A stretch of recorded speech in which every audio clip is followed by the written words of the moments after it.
High बंधुरा आशा करी सबाई भालो आछो। Welcome to my new blog. तो जरा जरा आमार आगेर ब्लग देखे तो तारा जानो जे आमरा प्रथमे गेछिलाम धोत्रेते। मेनलि आमादेर इच्छा छिलो जे धोत्रेटा एक्सप्लोर करब, किन्तु ओखाने एकटु समस्या हये जाওয়ার दरुन आमरा चले आसि शिलिगुड़िते। सेखाने एसे किछुटा टाइम काटाई। ओखाने एकटा बेंगल साफारी पार्क आछे, सेखाने जाई। दिनटा भीषण भालो काटे। तो सेई दिन रातेई आमरा होटेले बसे बसे ठीक करी, सबाई मिले ठीक करी जे लाटागुड़ी जाওয়া হবে। लाटागुड़िते गरुमारा अभयारण्यते गिये ओखाने एकटा साफारी करार इच्छा आछे। तो जेरकम भावना सेरकम काज, माने उठेছে বাড়ি তো কটক যাই ব্যাপারটা হয়ে গেছে। কারণ একরকম প্ল্যান ছিল, একরকম ভেবে আমরা এসেছিলাম বাড়ি থেকে, কিন্তু এখানে এসে পুরো প্ল্যানটা একদম চেঞ্জ হয়ে যায়।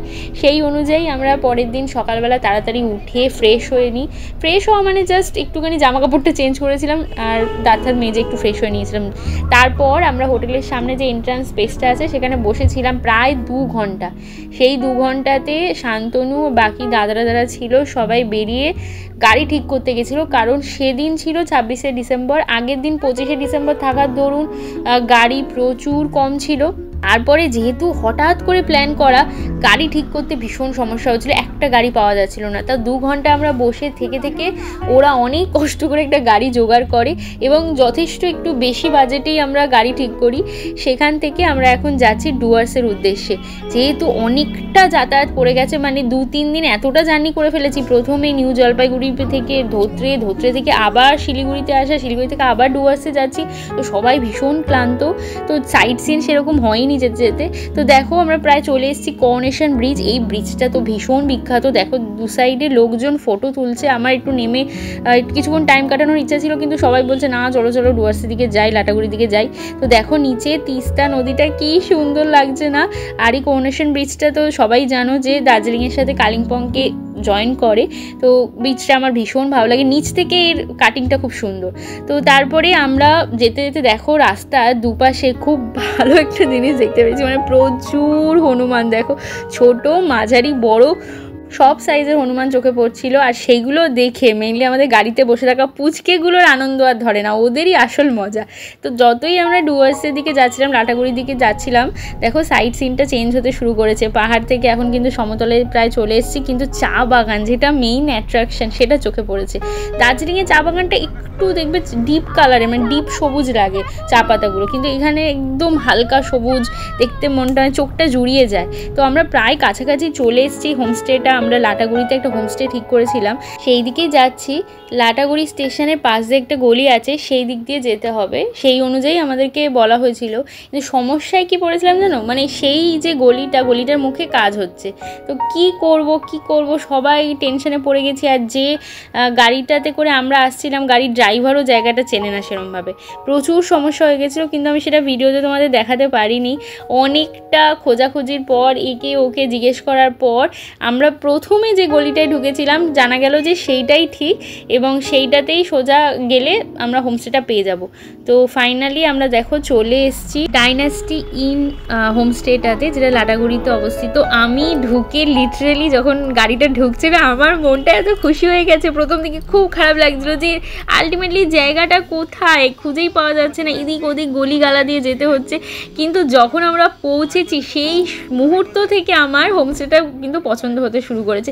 মানে ভিউটা এত সুন্দর, ভিতরটা এত সুন্দর সাজানো, আর চারিদিকে এত সবুজ চোখে পড়ছে, তাতে কি যে ভালো লাগছে সেটা আমি কথায় বলে বোঝাতে পারছি না।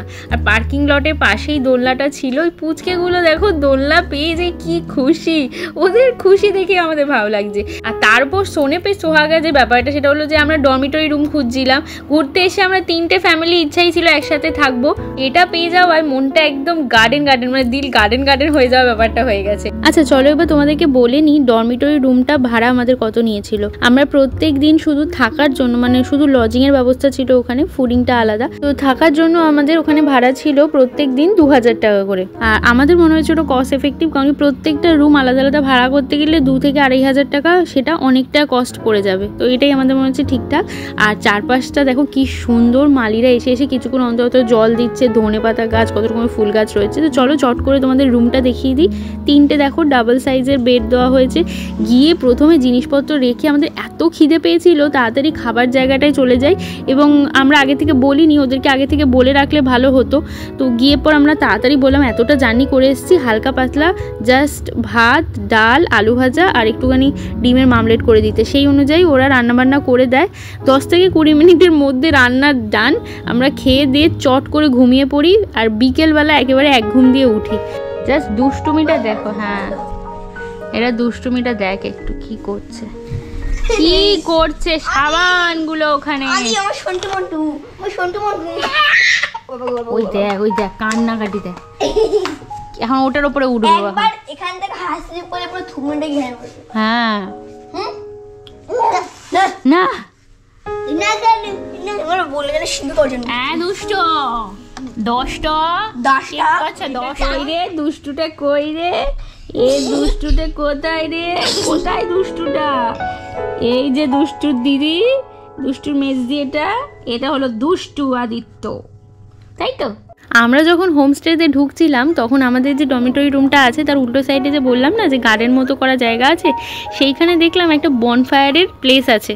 তো আমরা দেখেই দুবারও ভাবিনি, আমরা সবাই মিলে ঠিক করলাম যে আজকে রাতে কিন্তু একটা বনফায়ারের ব্যবস্থা করতে হবে। এই কথাটা যখন আমরা হোমস্টের যে ম্যানেজার আছে তাকে যখন বললাম, তো তিনি বললেন যে সরি, আজ হয়তো হবে না, কারণ কি যে এই বনফায়ারের ব্যবস্থাটা করে প্লাস এই গ্রিলটির মাংসটা করে, তো তার আজকে শরীরটা খারাপ, সে আসতে পারবে না।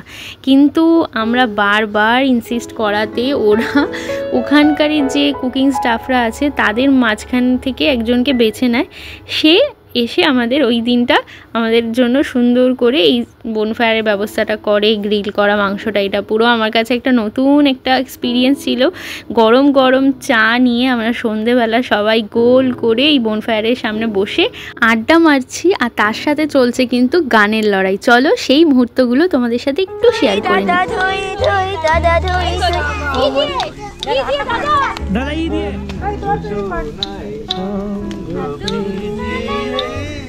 চলো না পরশ মনি ছোঁয়াও প্রাণে, এ জীবন পূর্ণ করো, এ জীবন পূর্ণ করো।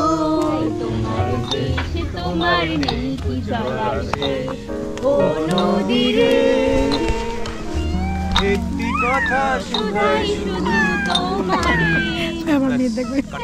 পুরানো সেই দিনের কথা ভুলবে কি, চোখের দেখা প্রাণের কথা ভোলা যায়। এইভাবে গল্প আর গানের মধ্য দিয়ে সময়টা কিভাবে চলে গেল বুঝতেই পারলাম না। দেখো মাংসটা মোটামুটি তৈরি হয়ে গেছে, দেখো তেলটা একদম টপ টপ করে পড়ছে। এই বনফায়ারের ব্যবস্থা প্লাস এই মাংস গ্রিল করা নিয়ে ওরা এখন থেকে কস্টিং করেছিল পার কেজি মাংস 1000 টাকা করে। মোটামুটি 40 মিনিটের মধ্যেই মাংসটা তৈরি হয়ে গেছে। এবার এটা ওরা কিচেনে নিয়ে যাচ্ছে, নিয়ে ওটাকে ভালো করে পিস করে উপর থেকে বাটারটা ভালো করে মেল্ট করে ভালো করে মাখিয়ে ঠাকিয়ে তারপর উপর থেকে স্যালাড দিয়ে দেখো আমাদের দিয়ে দিয়েছে গ্রিল মিট। উফ, কি যে দারুণ খেতে লাগছিল, কি বলবো, মানে ভিতরে মাংসটা যেমন জুসি তেমনি উপরে মশলাটা তেমনি পুরো কুকড হয়েছে দারুণভাবে। বাকিদের কি রকম লাগছে খেতে তোমাদেরকে দেখাই। দারুণ দারুণ। ও দাদা কেমন লাগছে খেতে? ফ্যান্টাস্টিক। দিদি আমাকে একটা দেখা, বলো কেমন লাগছে? ফ্যান্টাস্টিক। দাদা হাড় ফেলবে না, খাবো। আরে খেয়ে বলো কেমন লাগছে। চুম্মু। বাকিদের খেতে দেখে আমি আর লোভ সামলাতে পারলাম না, তাই আমিও ওদের সাথে জয়েন করলাম আর এই সুন্দর গ্রিল মিটের অসাধারণ স্বাদ উপভোগ করলাম। চলো আজ এখানেই শেষ করছি ব্লগটা, আবার তোমাদের সাথে নতুন ব্লগে নতুনভাবে দেখা হবে। টাটা।